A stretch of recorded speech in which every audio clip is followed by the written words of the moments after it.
Saya akan menyampaikan proses terjadinya kehamilan lengkap dari fase pembuahan sampai janin terbentuk. 1. Sebelum pembuahan. Sebelum mencapai pembuahan, dua unsur penting yang harus ada adalah sel telur dan sel sperma. Sel telur diproduksi oleh indung telur seorang wanita. Setiap bulan, biasanya, wanita akan melepaskan satu sel telur yang sudah matang dari salah satu ovarium. Proses ini disebut ovulasi. Sel telur ini rata-rata dapat bertahan hidup sampai 24 jam semenjak dilepaskan. Sehingga pada waktu ini sperma harus membuahi sel telur agar terjadi kehamilan. Jika tidak ada sperma yang membuahi sel telur, maka sel telur akan hancur dan terjadilah menstruasi. Ketika cairan sperma dikeluarkan atau pria mengalami ejakulasi, sperma yang mampu dilepaskan mencapai 40 juta. Tubuh pria secara teratur memproduksi sperma sepanjang hidup mereka sehingga ia dapat melepaskan sperma sebanyak itu. Namun, walaupun pria mampu melepaskan sebanyak 40 juta sperma, setiap ejakulasi hanya satu sperma yang mampu mencapai sel telur.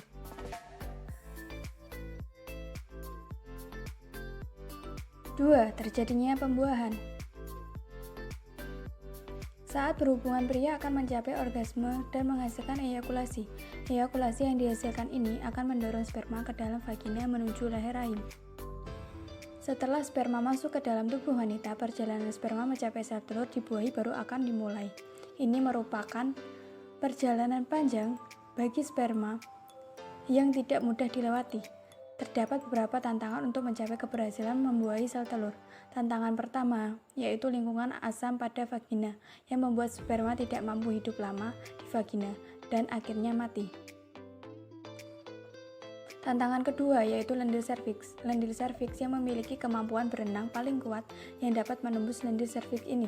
Setelah berhasil melewati jaring-jaring dari lendir serviks, sperma kemudian harus berenang sekitar 18 cm dari serviks menuju ke rahim, kemudian ke tuba fallopi untuk mencapai sel telur. Perjalanan sperma belum selesai, walaupun sudah bertemu dengan sel telur. Satu telur mungkin bisa didekati oleh ratusan sperma, namun hanya sperma terkuat yang dapat menembus dinding luar sel telur. Ketika ada satu sperma yang mampu memasuki sel telur sampai inti sel telur, maka sel telur membentuk pertahanan diri, sehingga mencegah sperma lainnya memasuki dan akhirnya terjadi pembuahan atau konsepsi.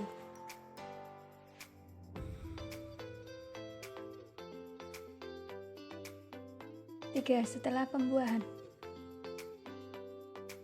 Setelah sperma masuk ke sel telur, kemudian sel telur membentuk pertahanan diri.